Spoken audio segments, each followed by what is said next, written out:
Ratzinger, 99% protestante. Francesco Ricosa 1993. El programa de Benedicto XVI de 1993 para una Iglesia Ecuménica Mundial. Habría pasado desapercibido para todos menos para los de adentro, si la revista 30 Días y el diario Il Sabato no le hubieran dado algo de publicidad. Es una suerte que lo hayan hecho. Lo que pretendo comentar es el encuentro que el cardenal prefecto de la Congregación para la Doctrina de la Fe, Joseph Ratzinger, celebró en Roma el 29 de enero de 1993, en el Centro Cultural Evangélico de la Comunidad Valdense local. El texto completo de la reunión entre Ratzinger y el profesor Paolo Ricca, un valdense, se encuentra en la revista 30 Días, No. 2, 1993, página 66-73. El título elegido por los editores para el artículo es significativo: Ratzinger, el prefecto ecuménico. También se debe leer la entrevista al teólogo luterano Oscar Cullmann por Il Sabato 1.8, 20 de febrero de 1993, páginas 61-63, al que se le dio el título, igualmente significativo, El Hijo de Lutero y su eminencia. Para los lectores, presentaré un resumen de las ideas del cardenal Ratzinger sobre la Iglesia y el ecumenismo. Fue este mismo Ratzinger quien honró al obispo Gerard de Slourias por excomulgarlo. Cualquiera que lo desee puede verificar las fuentes en las publicaciones mencionadas anteriormente, y ver por sí mismo si es o no la fe católica que ahora profesa Ratzinger. Cullmann habla a través de Ratzinger. Cuando el Papa San León Magno intervino en el concilio de Calcedón por medio de sus legados, los padres conciliares dijeron: Pedro habla por boca de León. Habiendo leído el texto del encuentro de Ratzinger con los valdenses y Cullmann.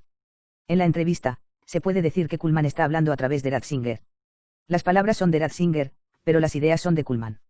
No es de extrañar entonces que los valdenses estén de acuerdo con él en un 99%, sino en un 100%, Ricca, 30 días, p. 69. Pero, ¿quién es Cullmann? Cullmann nació en Estrasburgo en 1902, en la tierra natal del reformador protestante Backe, a quien Cullmann hace fácilmente referencia. Il Sabato, p. 61. Sube en su nacimiento en la provincia de Alsacia un acto de la providencia divina, ya que la región es un medio protestante, católica media. Estudió teología bajo la guía de Luasi en París, Arduso, Faretti, Pastore, Perón. La teología contemporánea, Marietti 1980, p. 108, el erudito bíblico modernista excomulgado no pudo haber sido un buen maestro. Bultmann, el grande mitologizador de los evangelios, Il Sabato, p. 63, seguramente fue peor. Fue a Bultmann a quien presentó su tesis doctoral sobre Formgeschichte, un método de exégesis inventado por Bultmann. Bultmann dijo que era la mejor presentación de su Formgeschichte, p. 63.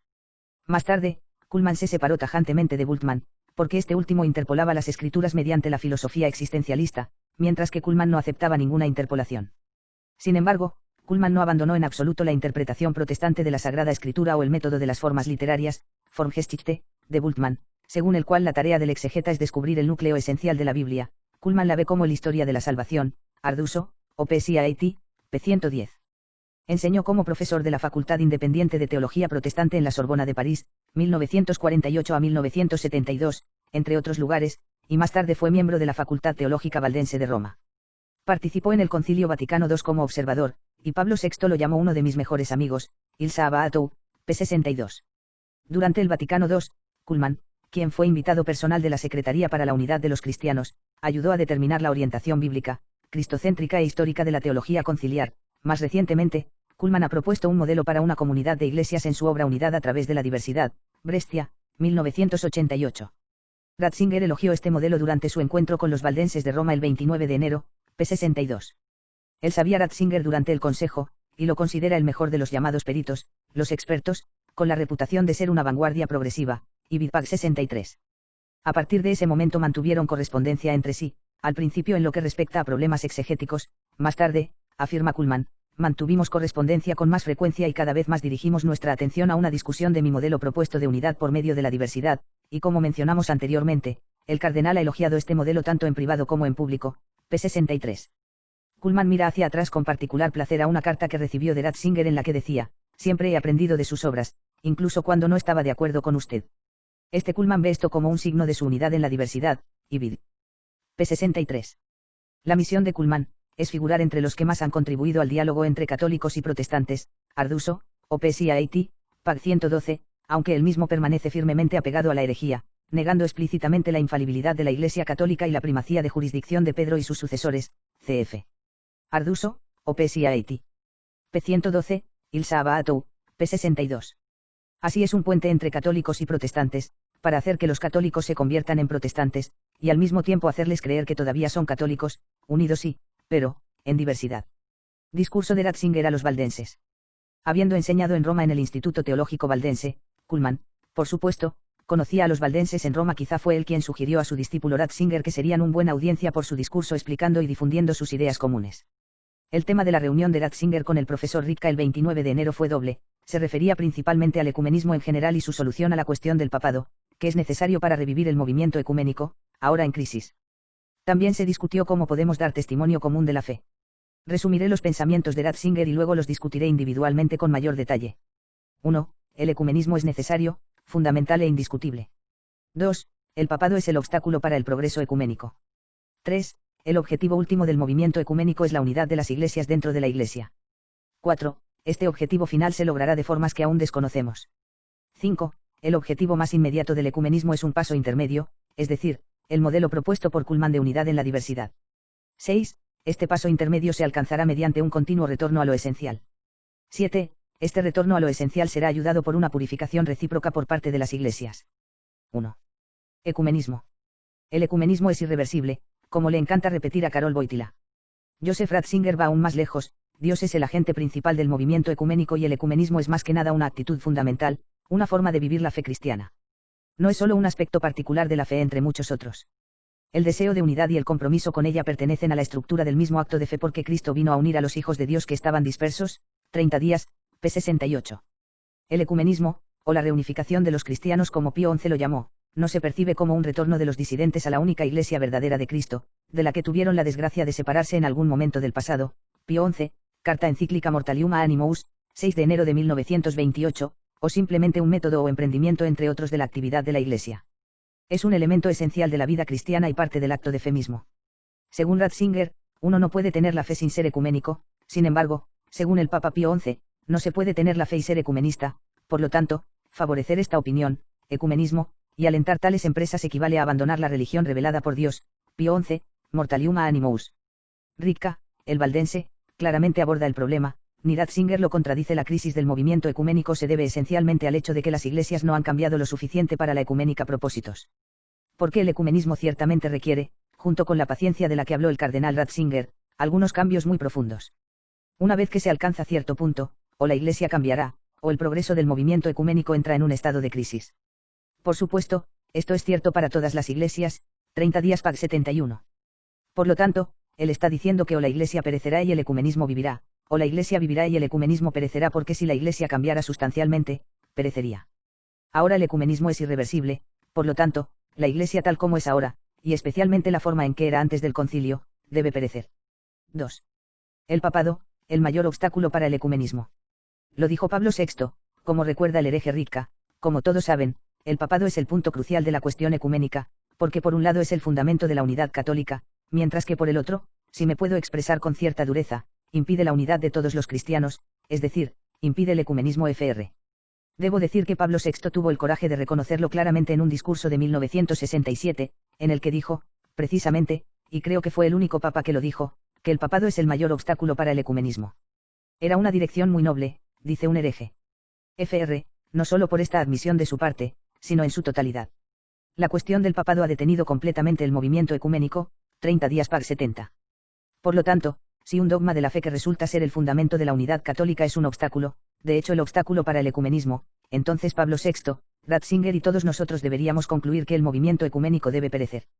Es imposible que una verdad revelada por Cristo con el propósito de ser el fundamento de la unidad deseada por él pueda ser al mismo tiempo un obstáculo para la unidad. En efecto, el papado no es un obstáculo, sino el único medio de unirse a la única y verdadera Iglesia. Además, en esta única Iglesia de Cristo no puede ser ni permanecer ningún hombre que no acepte, reconozca y obedezca la autoridad y supremacía de Pedro y sus legítimos sucesores, Pío XI, Mortalium a Animous. Irónicamente, el único que señaló que lo que están discutiendo es en realidad un dogma fue el protestante Ricca. Ratzinger lo sabe y, por lo tanto, no puede hablar con tanta libertad como su colega, como llama a Ricca. Así que elude el tema al principio. Creo que el papado es sin duda el síntoma más tangible de los problemas que enfrentamos, pero solo puede entenderse adecuadamente cuando se ve en un contexto más amplio. Por lo tanto, no creo que abordar este tema directamente, como se hizo en las notas preliminares fr, nos dejará una salida, 30 días p. 66. En otras palabras, si sacaba a colación el Concilio Vaticano y lo que allí se definió, esta utopía ecuménica se derrumbaría, los equívocos se alejarían de él, como lo haría Cullmann, y los verdaderos católicos conocerían todo el esquema. Así que se anda con rodeos y se remite al plan de Cullmann para la unidad en la diversidad. Discutiremos esto más adelante. Sin embargo, tarde o temprano, Ratzinger debe volver a la cuestión del papado. ¿Y qué sugiere? Ciertamente, no la primacía de jurisdicción que la fe atribuye al Papa. De acuerdo con nuestra fe, explica Ratzinger, el ministerio de unidad ha sido confiado a Pedro y sus sucesores, 30 días, p. 68. Pero, ¿en qué consiste este ministerio de unidad? Ratzinger no lo dice. Para la Iglesia consiste en la primacía de jurisdicción del Papa sobre todos los fieles. Para Cullmann, consistiría como mucho en que generoso de su parte de una primacía de honor. Esta proposición es, por cierto, herética. DS 2593. Creo que el servicio petrino es un carisma de la Iglesia Católica, y que es algo de lo que los protestantes también debemos aprender, dice Cullmann a Ilsa Abaatou, pero luego continúa, el Papa es el obispo de Roma y, como tal, se le podría conceder un papel de liderazgo en este plan para una comunidad de iglesias que he propuesto. Personalmente, vería su papel como una garantía de unidad. Él podría aceptar esto si no tuviera jurisdicción sobre todo el cristianismo, sino una primacía del honor en su lugar, 30 días, p. 62. Según Ricca, hay tres posibilidades, o el Papa permanece y seguirá siendo, más o menos lo que es hoy, en cuyo caso debemos concluir que la unidad será un regalo final que nos dará Cristo cuando Él regrese, traducción, nosotros, someternos al Papa. No en tu vida. Fr, o el papado será alterado en una especie de versión ecuménica del mismo. Hasta ahora el papado ha servido como el centro de la unidad católica, de ahora en adelante será el centro de unidad para todos los cristianos. En este sistema, el Papa sería el presidente de una nueva iglesia ecuménica Fr. La tercera posibilidad, sin embargo, es que el Papa seguirá siendo lo que es hoy, pero no pretenderá ser el centro y el punto de apoyo de la unidad cristiana, sino solo de los católicos unidad. Las iglesias podrían reconocerse mutuamente como las iglesias de Jesucristo, realmente unidas entre sí y realmente diferentes entre sí, y periódicamente todas podrían reunirse en un concilio verdaderamente ecuménico. En este sistema el Papa estaría a la cabeza de una iglesia cristiana entre las otras iglesias unidas en un concilio ecuménico Fr. 30 días, p. 70-71. ¿Cuál cree Ratzinger que es el papel del Papa?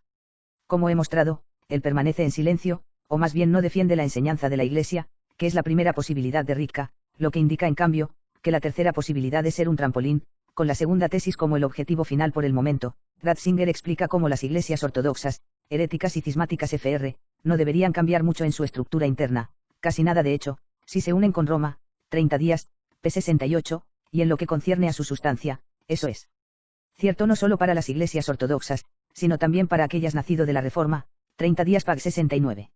Incluso llegó a estudiar, junto con algunos amigos luteranos, varios modelos posibles de una iglesia católica de la confesión de Augsburgo, que sigue las herejías protestantes de la confesión de Augsburgo, una especie de credo protestante presentado a Carlos V por el heresiarca Melanchthon, 30 días, p. 68. No suena todo esto notablemente similar a las propuestas heréticas hechas por Cullmann y Ricca, y en particular al segundo modelo de Ricca. Tendríamos una iglesia presidida por un papa con un ala ortodoxa que seguiría siendo ortodoxa, y un ala protestante que seguiría siendo protestante.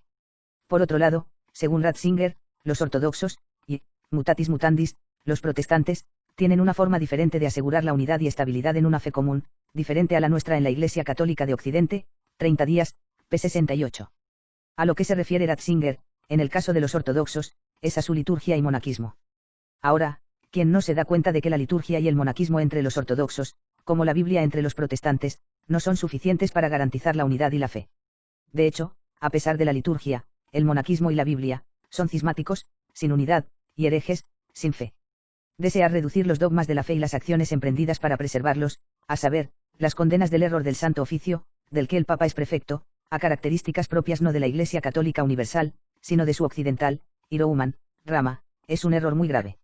Y las citas del teólogo ortodoxo Meyendorff, que critica el universalismo en su forma romana, pero que también critica, como él mismo dice, el regionalismo tal como se desarrolló en la historia de las iglesias ortodoxas. Ratzinger en 30 días, página 68, difícilmente sirven como garantía de la catolicidad del prelado ecuménico. Básicamente, Meyendorff está proponiendo la misma aberración que Ricca: las iglesias, todas ellas, incluida la católica, deben sufrir un cambio profundo para asegurar el progreso del ecumenismo. En resumen, Pío XI dio en el clavo cuando escribió: de hecho, hay algunos que reconocen y afirman que el protestantismo ha rechazado con celo desconsiderado ciertos artículos de fe y ceremonias externas que son de hecho útiles y atractivos, y que la Iglesia romana todavía conserva. Pero inmediatamente continúan diciendo que la Iglesia romana también se ha equivocado y corrompido la religión primitiva al agregarle y proponer como creencias doctrinas no solo extrañas al Evangelio, pero contrariamente a su espíritu. El principal de ellos es el de la primacía de jurisdicción concedida a Pedro y a sus sucesores en la sede de Roma. Hay algunos, aunque pocos, que conceden al romano pontífice una primacía del honor y siempre cierto poder o jurisdicción, esto, sin embargo, mortalium a animus. Al leer este texto, uno pensaría que el Papa estaba hablando de Cullmann. Como es evidente, los protestantes no han dado un paso adelante desde 1928 hasta hoy, mientras que nos encontramos confrontados con el ecumenismo de brazos abiertos del Naaba sordo, y su Papa corriendo de una reunión religiosa multicolor a otra. 3. El objetivo final, iglesias dentro de la Iglesia. Pero volvamos a Ratzinger. Para evitar el problema del papado, primero habla del ecumenismo, cuyo fin último es obviamente la unidad de las iglesias en la única Iglesia, 30 días pag 66. Estamos tendiendo hacia la unidad de la Iglesia de Dios, p 67. Sin embargo, la lógica de Ratzinger es errónea desde el principio, ya que si solo hay una Iglesia verdadera, ¿de qué sirven las otras iglesias? ¿Es esta una verdadera Iglesia, la Iglesia católica o no? ¿O es la Iglesia católica una de las iglesias que deben unirse cada vez más para formar la única Iglesia verdadera?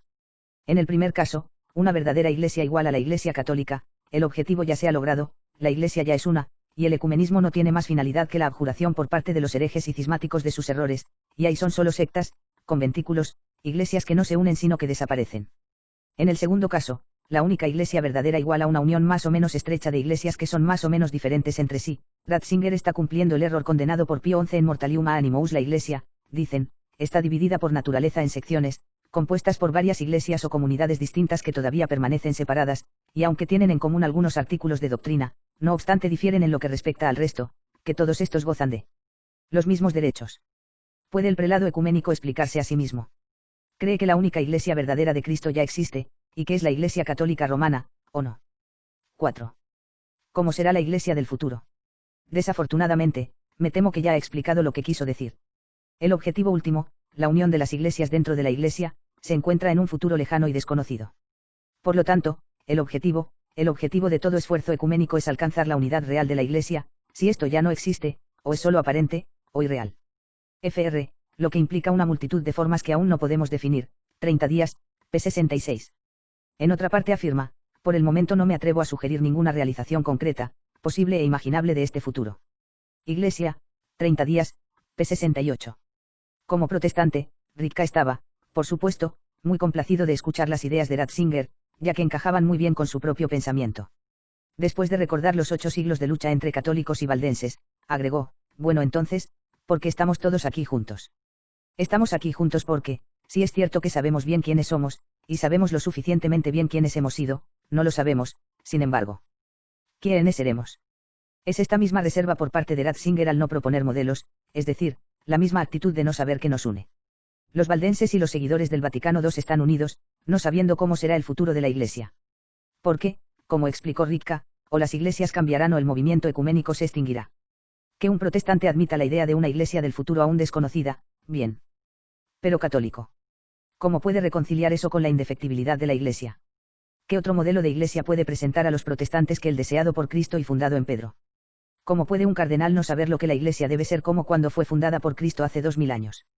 Se podría decir que Ratzinger tiene la misma noción de Iglesia que Teilhard tiene de Dios, la Iglesia no existe, todavía, pero está evolucionando hacia su punto omega. 5. Unidad en la diversidad. La Iglesia del futuro, por tanto, será una, en su pluriformidad. En algún momento en el futuro. Y mientras tanto. Estamos en un tiempo intermedio, 30 días pag 66, de unidad en la diversidad. En mi opinión, explica Ratzinger, este modelo podría describirse con el conocido término diversidad reconciliada, muy similar al pensamiento de mi querido colega Oscar Cullmann al respecto, p 67. Ya hemos visto qué tipo de modelo de la Iglesia ha propuesto Cullmann, y más adelante escucharemos sobre Ratzinger. Baste decir que Ritka entendió fácilmente la esencia de la propuesta de Ratzinger. Me gustaría decir primero de todo, afirma Ritka, que estoy en un 99%, si no en un 100%, con lo que ha dicho el cardenal Ratzinger. De hecho, me alegra y me satisface mucho escuchar esto, ya que puede servir como punto de partida. Como todos saben, este concepto de diversidad reconciliada es de origen luterano, 30 días pag 69, así, Ratzinger desea llevarnos a una Iglesia desconocida de pluriformidad, inspirada en un concepto luterano de la Iglesia. 6. Regreso a lo esencial. Pero, ¿cómo se va a lograr en la práctica esta diversidad reconciliada? No se trata, advierte Ratzinger, de estar contentos con la situación actual, de resignarnos a las diferencias entre nosotros. Lo que se necesita en este proceso dinámico es perseverancia en caminar juntos, en la humildad que respeta a los demás, aun cuando aún no hayamos logrado una compatibilidad en la doctrina o práctica de la Iglesia, consiste en la voluntad de aprender unos de otros y de aceptar las correcciones de cada uno, en la alegría y la acción de gracias por los tesoros espirituales de cada uno, en una esencialización permanente de la fe, la doctrina y la práctica propias, que deben ser continuamente purificados y nutridos por la Escritura, mientras mantenemos nuestros ojos fijos en el Señor. 30 días, página 67.68, ¿cuántas contradicciones en tan pocas líneas? ¿Cómo podemos caminar juntos si pensamos y actuamos de manera diferente? ¿Cómo puede el asiento de la verdad, la Iglesia de Cristo, aprender cosas que aún no sabe, e incluso ser corregidas por herejes? ¿Cómo puede la Iglesia respetar la herejía y el cisma, que son pecados? Lo que nos distingue de las sectas protestantes y de los ortodoxos es su adhesión a la herejía y al cisma. Por último, ¿qué quiere decir Ratzinger con esencializar, permanentemente? La fe. Esta idea está en el centro de su pensamiento, y no es solo suyo. La búsqueda del Wesen, la esencia del cristianismo, ha sido una búsqueda típica de la teología alemana durante más de un siglo.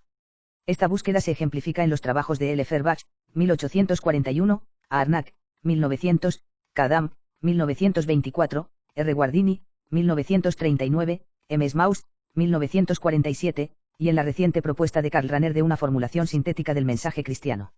Similar a los intentos mencionados anteriormente, la búsqueda de Ratzinger de la esencia del cristianismo claramente lleva a la marca de su época, que se ha venido llamando cada vez más la era postcristiana. Se caracteriza no tanto por la negación de tal o cual verdad de la fe, sino por el hecho de que la fe en su conjunto parece haber perdido su espíritu, su capacidad de interpretar el mundo OPSIAT. Pagu. 457. En realidad, todo intento de esencializar la fe corre el riesgo de destruirla. Pío XI escribió, en oposición a los ecumenistas, nunca es lícito emplear en relación con los artículos sobre la fe el distinción inventada por algunos entre artículos fundamentales y no fundamentales, el primero para ser aceptado por todos, el segundo quedando a la libre aceptación de los fieles. La virtud sobrenatural de la fe tiene como motivo formal la autoridad de Dios revelando, y esto no permite tal distinción. Todos los verdaderos seguidores de Cristo, por tanto, creerán el dogma de la Inmaculada Concepción de la Madre de Dios con la misma fe que creen en el misterio de la Augusta Trinidad, la infalibilidad del Romano Pontífice en el sentido definido por el Concilio Ecuménico Vaticano. Con la misma fe que creen en la encarnación de nuestro Señor Mortalium Animus. Ratzinger no explica claramente cuál se supone que es la esencia de la fe, ni qué es la superestructura, en Arduso, OPSIAT, p. 458, lo esencial es para presentarse como la Iglesia de la fe completamente al servicio de los que se liberan de la superestructura que oscurece la autenticidad de su rostro. En su respuesta concluyente, sin embargo, Ratzinger especifica que su pensamiento coincide con el del profesor Ritka, 30 días, p. 72, con respecto a la palabra esencializar. Debemos volver verdaderamente al meollo del asunto, a lo esencial, o dicho de otra manera, el problema de nuestro tiempo es la ausencia de Dios, y por lo tanto, nuestro mayor deber como cristianos, católicos y no católicos juntos fr, es soportar testimonio del Dios vivo. 30 días pag 73, ciertamente, ya que los cristianos de todas, o casi, denominaciones probablemente estarían de acuerdo sobre este punto, la existencia de Dios y la realidad del juicio final y de la vida eterna, p. 73. Este factor apremiante necesariamente une, porque todos los cristianos están unidos en la fe a través de la cual Dios se ha revelado, encarnado en Jesucristo, 30 días, p. 73. Por la condena de esta idea de tener testimonio de la fe, ver Papa Pío XI, Mortalium Animus. 7. Purificación recíproca. Pero, ¿cómo se producirá esta esencialización continua? Para Ratzinger, este proceso positivo se origina en las otras iglesias. La Iglesia católica sería así continuamente purificada, sectas heréticas, así que por ahora, mientras esperamos la unidad pluriforme del futuro, es bueno que tengamos algo de diversidad, reconciliada. Ratzinger continúa, o por Tete Tacherreses y dice St. Paul. Quizás no todos estemos preparados todavía para la unidad, y necesitamos una especie de aguijón en nuestro costado, proporcionado por la diversidad del otro, para despertarnos de un cristianismo dividido y fragmentado.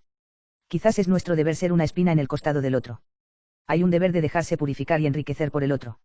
Incluso en este momento de la historia donde Dios no nos ha dado la unidad perfecta, nos reconocemos, hermanos en Cristo, iglesias hermanas, nos amamos comunidad, nos encontramos en un proceso de educación divina en el que el Señor utiliza las diferentes comunidades para el bien de los demás, para hacernos capaces y dignos de la unidad definitiva. 30 días, p. 68.